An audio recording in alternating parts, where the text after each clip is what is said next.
coming in, and they're connected. All right. Hey there, can you hear us and see us? We can hear you and see you. A little bit more. All right. We're scooting a little bit more here for you and for everybody to see us pretty well.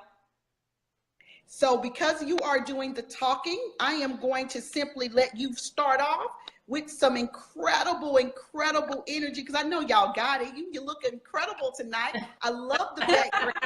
Oh, we got it, definitely. Hey, ladies, how y'all doing? Hi, how's everybody It's out amazing. there? The viewers, the audience, and those Trailblazers. Yes, I hope you guys are all excited. This is we are, because there are some amazing things going on this year, and one of those things is the Girl It's Your Life Success Tour. I love it. So let's jump in. First, let's tell us what the beautiful picture is in the background. Oh, you know, we're so into art. That's our little, zebra crab it's there. It's a zebra crab. Yeah, exactly. And then we have our Picasso plate here in the middle. A little bit of art for you. I love it. We're going to jump right in. I just love y'all. Y'all know I love y'all, right? So we're going to jump in because we love you too. Y'all did that in synergy. So we have quite a bit of who've joined us, and they're going to be logging in all evening. So let's share with the Facebook Girl It's Your Life community that have joined us tonight, and those who will see this video later. Let's share who you are, and let's share what you do in the world, who you are and what you do in the world. Well, for all of you, I'm Tawana. And I'm Katrina. And we are the founders of Shared Visions by Katoa, which is a combination of our names. Katrina and I, we met from opposite ends of this country, this lovely country of ours. Yeah. I'm from Queens, New York. She's from San Diego, California. And our union began, Lori, we like to describe it as a roller coaster ride. That infamous tick, tick, tick, and then what? Drop. Yeah. So that honeymoon of ours, it ended quickly. We were 23 when we met, and we soon found that we had inherited the struggles of our parents and our parents' parents. Right. So the honeymoon ended quickly. We did raise a son together. He is 27 years young. He just turned 27 on the 8th, April 8th. Yeah. And Katrina and I, we're still here, still going strong. 24 years later, we just celebrated on March 4th, 24 years. Right. So still here, still going strong. That is incredible. I love the up, and the. Well, I'm sorry, Lori. I was just going to say it's just an emotional roller coaster is what we were on. Absolutely. And that's why we describe it that way. Well, I want to hear more about it. That's what I was going to say. You got to give us more on that. We're a little bit behind from me flipping over to the, the technology. So you got a few more minutes. I'm going to make sure we honor you there because we got to hear the whole story, right? You're breaking barriers. And now let's talk about that roller coaster for a minute, right? Because we got women that are joining us. She's like, okay, Lori, I get that this is my life. I get what you're saying. You got me excited right now to energize my life, to, increase my lifestyle. Tell them about that roller coaster part. The part I love about y'all's story when you talk about visiting those pawn shops, you got to help everybody with that part of the story first. So true. Yeah, really for us, like Tawana said, we realized we inherited a generational cycle of struggle. So the struggle didn't begin with us. We collectively as women are in this struggle together, but in particularly women of color, all colors. Are really understanding what this struggle is for us, because as you were talking about the currency disparities and the economy that we're in, and it's been this way for a really long time. And so what happens is we're all taught to buy into the same broken system that's known as corporate America. Exactly. And that system repeatedly fails many of us women because we are taught to go to school, get a high school diploma. You go back to school and pursue a higher degree for higher education for a couple of degrees under your belt. 3 each. That's right. 3 each. It used to be that an associate's degree is all you needed after high school. Then that became not good enough. You needed a bachelor's. And then you go back for your bachelor's and you get a master's, and the master's is not enough to make you feel validated, and you go back for a PhD. Right. And guess what? You end up in a whole lot of debt and a lot of important sounding titles and credentials behind your name that doesn't mean the same significance as you would like for it to in your life. So we buy into this broken system because we're brainwashed. And essentially it That's leaves it. us broke and broken, you know, and so that's really what that's pretty much our foundation. That's a foundation, unfortunately. exactly. Well, I think it's very fortunate. I'm gonna twist it.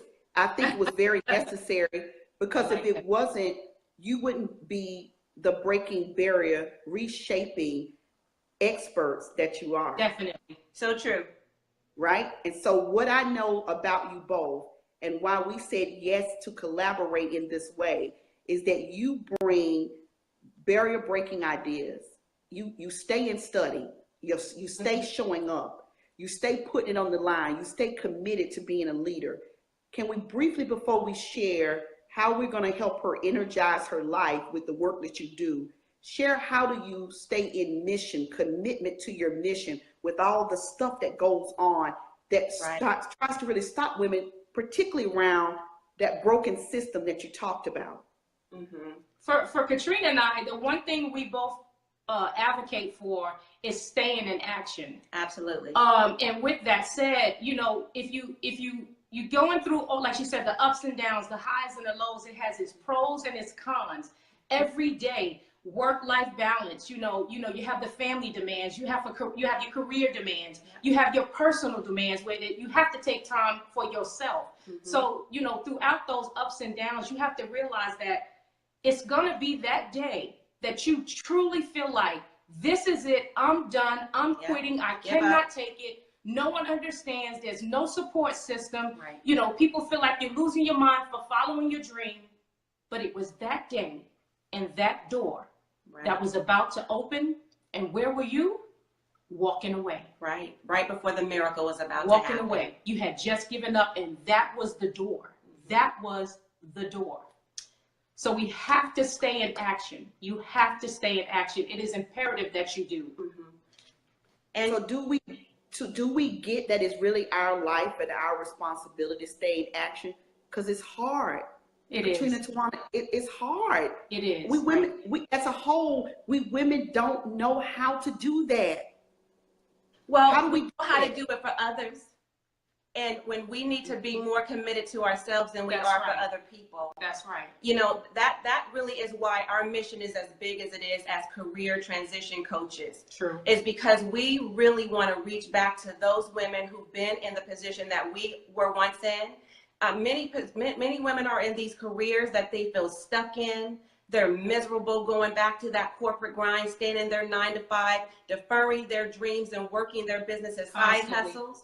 And they don't know how to make that transition. And because of those demands that Tawana just spoke about that's placed on us, oftentimes we don't really know which direction, how to continue to go along the direction that that path that actually was already created for us, so that we can stay moving on the up and up and making progress towards our goals and our dreams. But the one thing I'll have to say is that with a support system, for sure, not just family, but if you have a mentor, those are the type of, stabilizers that people need to be held accountable. Those are the type of stabilizers that people need to push on, to stay motivated, to stay inspired. To stay in action. Because it is hard, it's overwhelming, but it's not anything that's new to most women of color. We have held the world on our backs for centuries. We are a resilient people. It is not new to us. That's right. Hard work, all too familiar, and we can do it. But the key is that we have to learn how to work smarter, not necessarily harder, because that is what, unfortunately, is a part of our struggle, right? That's a part of what attributes to our struggle, is that that's all we really know. That's why so many of us go back into the workforce, because we don't know any other way. That's what's most familiar to us. Exactly. And so that's what we do which is nothing wrong with using an employer as your investor to build your dreams, but it's really supposed to be, as far as we're concerned, your temporary assignment. Your permanent assignment, your bigger calling and mission in life is not that. That's just to equip you with the tools and the resources that you need to do the higher and greater good of humanity. That works, and that's working in your purpose. Let me ask you something. I love the clarity. Stabilizer, I've not heard it put that way. Stabilizer. That's exactly what it is, isn't it? Yes, absolutely. We need a stabilizer. So those of you who joined us, welcome in. You are hearing the voices of Tawana and Katrina, and they are, I want y'all to talk about something, because everyone is probably wondering, are you just partners? Because you said something as you opened up, and they want to know what level of partners. We decided on this tour that we wanted to tap into everything that a woman is, and it was okay. So I want y'all to share that little piece before you share that mission of how you're going to help her energize her life in that career transition. Share who y'all. Yes, we're a married couple. Right. We've been together for over 2 decades, and we've raised a son together. We have a strong support system, just surrounded by the richest of love from both sides of our family. It's ironic, because that's one of the questions that we had gotten throughout life so young, at the ripe age of 23 is when we met. And the question we would get repeatedly is, were we accepted? You know, not just in society, but most importantly in our families' lives. Right. And we have a really, unique story, because not only did Katrina become, and you could find it on Facebook, pictures of, and here's where it tells the years. CJ is all of this high, which is up to my kneecap. He's 27 now. Right. And you can see Trina being embraced by my mom, who passed away in 2010. And then on the flip side, you'll see pictures of me in California. Right. And again, CJ this high.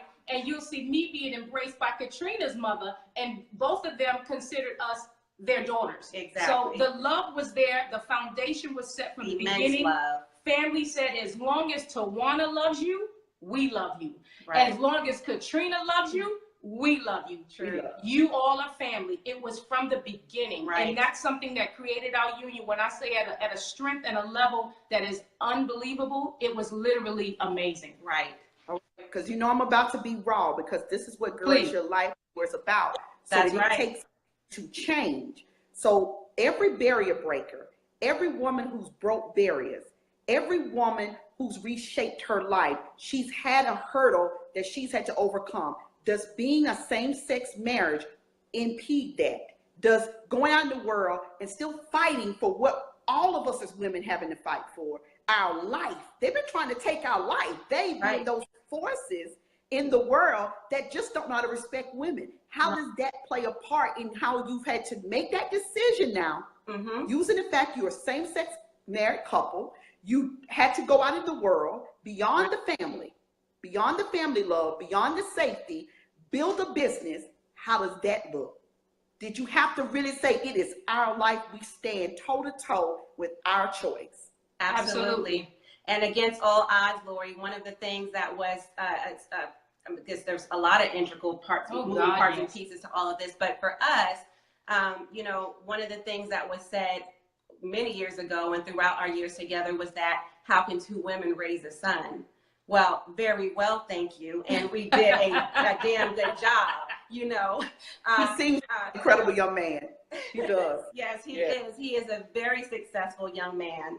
And we are so proud of him. Absolutely. But we did have to break through those barriers. We probably had to prove, well, not probably, we actually did have to prove ourselves more so than others. So we had, obviously it made it harder. We're never saying that we could ever take the place of a man, okay? Because I will never be a man, she will never be a man, and any man on this earth will literally never be a woman, okay? Let's just make that clear.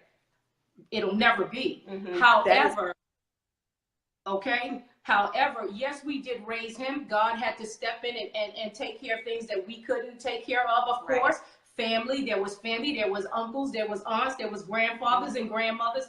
Everyone collectively helped us raise CJ. So we cannot cannot take all of that lovely glory on our own. However, we did create a foundation for him that was solid, that was no nonsense, and it didn't matter what society was saying. Here is what it is, and he loves us both, and that's just, it is what it is. And yes, every day it is a challenge to show up in a room, and when people say, gosh, you two are so wonderful, ha ha ha ha. Okay, so where are your husbands?